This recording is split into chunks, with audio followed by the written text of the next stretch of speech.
When you think about tackling massive global challenges like climate change, what really comes to mind for you first?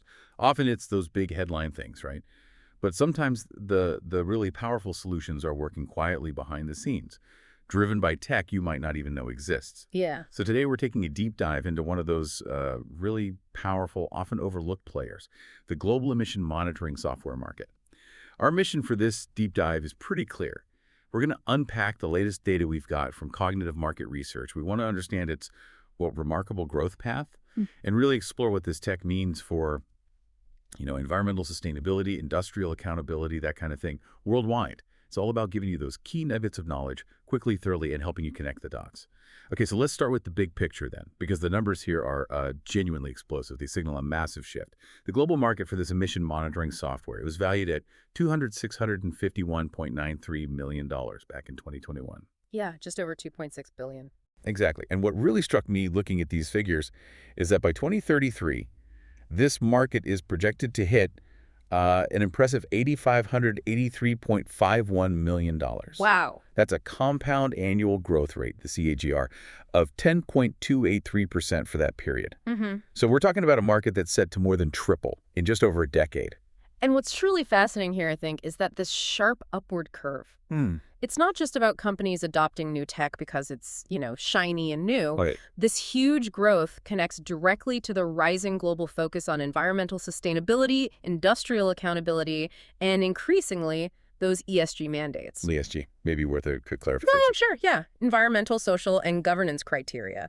They're becoming really crucial for investors, for stakeholders, when they're evaluating a company's overall health and, frankly, its future prospects. So the data really suggests the software isn't a luxury anymore. It's becoming a fundamental necessity. A necessity. Yeah. How so? Yeah. More than just ticking boxes. Absolutely. It's not just about avoiding fines, though that's part of it. This tech lets companies integrate with their industrial sensors, analyze really complex data streams, and track their environmental footprint precisely. Okay. Think of it like a sophisticated diagnostic tool. It identifies inefficiencies, helps optimize processes. It can even predict future emission trends. So proactive rather than just reactive. Exactly. Proactive environmental management. That's the key. Okay, so that's the global snapshot. Big growth, driven by necessity. But what does this look like on the ground? Let's maybe unpack this region by region, because the growth stories seem quite distinct and they reveal some interesting priorities across the globe. Good idea. Where should we start? Let's head to North America first. This region has shown really strong market expansion. It's projected to reach $1,364.78 million by 2033. This is growing at a CAGR of 9.245% for its 2021 value, which was $472.043 million. Solid growth. Yeah, and within that, the United States really leads the charge, expected to grow from $389.436 million in 2021 to $1,111.34 million by 2033. And it's not just the U.S., right? Exactly. Canada shows robust growth, too, a 10.112% CAGR, heading towards $137.979 million by 2033. And Mexico is also seeing a significant increase, up to $115.46 million. So what does that tell us, this consistent investment across these, established industrial economies? Well, what it tells us, I think, is a widespread, almost foundational commitment now to more stringent monitoring and reporting. It's happening across diverse sectors: manufacturing, energy, transportation. And it seems driven by both, internal efficiency goals and those evolving regulatory pressures we talked about. Okay, makes sense. Let's cross the Atlantic. Europe, another substantial story here. Its market value is projected to go from $917.567 million in 2021 up to $866.89 million by 2033. That's a CAGR of nearly 10%, 9.997%. Pretty close. Key contributors. The UK set to reach 469.342% CAGR, rising to $647.917 million. And you see Spain also showing a notable CAGR over 10%, 10.342%, plus steady growth in France and Italy. Even places like Sweden, Denmark, Switzerland,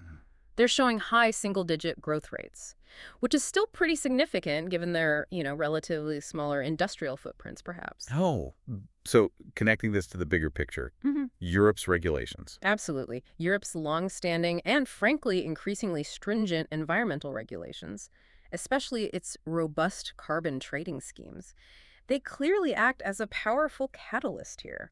So it's not just compliance. Not just compliance.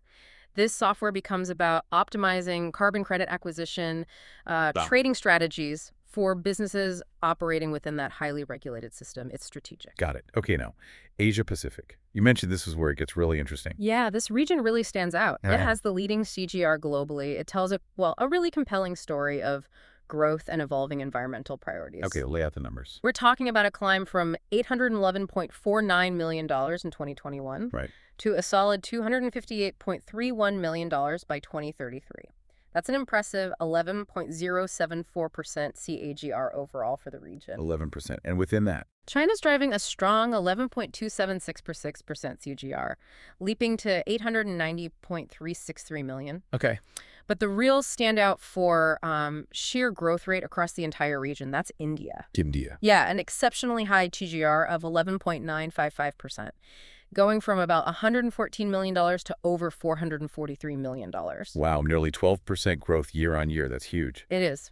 And we also see Singapore with an 11.386% CAGR, Southeast Asia collectively at 11.661%. It just shows dynamic growth potential right across the board there. So this raises an important question then. How is the rapid industrialization, the urbanization in these regions, driving this really urgent need for advanced emission monitoring? That's exactly the question. It's not just about economic expansion, though that's happening. Many of these rapidly developing nations are also confronting, well, acute public health challenges from pollution. Right, air quality issues. Precisely. That creates an accelerated demand for solutions that can provide both regulatory compliance and a pathway to cleaner industrial practices. So growth and environmental responsibility are becoming kind of intertwined.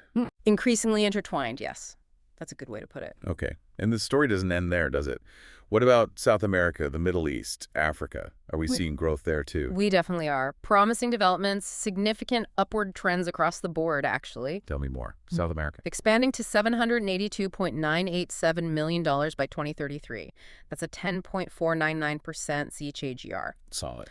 Brazil's the front runner, but Argentina and Chile also show really impressive growth. Their SOA-GRs are over 10%, even close to 11% for Argentina, Okay. Middle East. growing to $499.303 million, a 10.455% CAGR. The UAE is hitting over 11% CAGR. The UAE is hitting over 11% CAGR, In Africa. increasing to $211.24 million. That's a 9.661% CAGR. South Africa is a key contributor with its own CAGR over 10%. It reflects a worldwide recognition of the critical role this technology plays in accountability. It's not just a trend confined to, specific economies or regulatory environments. It's a universal adoption pattern. A global acknowledgement, maybe? I think so. A global acknowledgement that transparent, data-driven emission management is becoming, frankly, non-negotiable for industries everywhere. So let's bring this back to the listener. What does all this mean for you? Why should this market growth matter beyond these, impressive numbers we've just run through? Is this just about companies avoiding fines, or is there something deeper, a bigger business case emerging? That's a really crucial distinction to make. The core conclusion from this data is, I think, absolutely clear. Emission monitoring software is no longer a luxury. It's a fundamental necessity. Full stop. Right. The pressure from environmental regulations, those critical ESG mandates we mentioned, and just a general drive for industrial accountability. Yeah. It's clearly fueling rapid adoption across both developed and emerging markets. But you're saying it goes beyond mere compliance. Definitely. Companies are realizing that this software provides vital insights for operational efficiency. How so? By identifying areas of waste, optimizing resource use, even creating potentially new revenue streams through better, more optimized carbon credit management. Okay. So it's becoming foundational, not just to how industries operate responsibly, but also how they strategically plan for a more sustainable and, crucially, an economically sound future. Like a fitness tracker for the company's environmental health. That's a great analogy. Yeah, exactly. It gives them real-time data, allows them to make adjustments on the fly, not just, after the damage is done or the report is due. Okay, so wrapping this up, the key takeaway from our deep dive today. This global emission monitoring software market is seeing dramatic, widespread growth. It's driven by a pretty universal shift towards environmental accountability, regulatory compliance, the technology that's quietly but really powerfully shaping our industrial future, making the invisible visible in a sense. Well said. And, this growing necessity for comprehensive monitoring, it raises a really crucial question for us all to consider moving forward. Wow. Yeah. How might the widespread implementation of this technology actually accelerate innovation? Innovation in clean energy, in sustainable industrial practices. Could it create a kind of ripple effect in how we approach environmental challenges? A positive feedback loop, perhaps, that we haven't even fully grasped yet?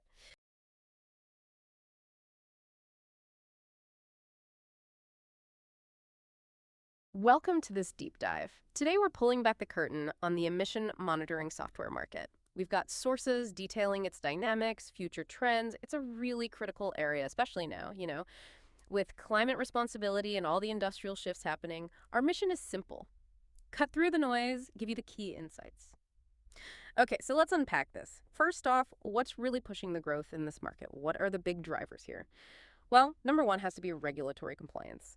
Governments everywhere are tightening the screws on emissions rules. This forces industries, energy, manufacturing, transport, you name it, they have to adopt software for tracking, automating reports, avoiding some pretty steep penalties. It's not really optional anymore. It's becoming like a strategic necessity, that regulatory stick. It's definitely getting bigger.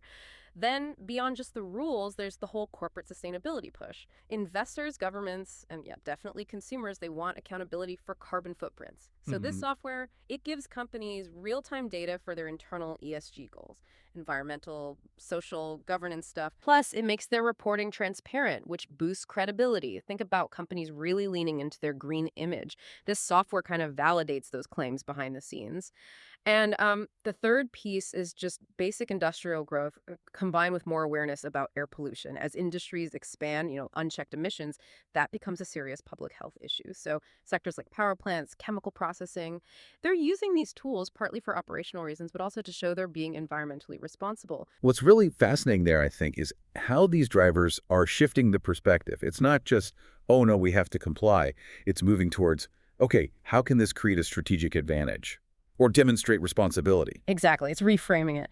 But of course, no market booms without hitting some bumps in the road. What are the main hurdles, the restraints we're seeing? Well, a big one, probably the most obvious, is the upfront cost and just the complexity of the system. Setting it all up involves, expensive sensors, integrating them with often older industrial systems, plus training people.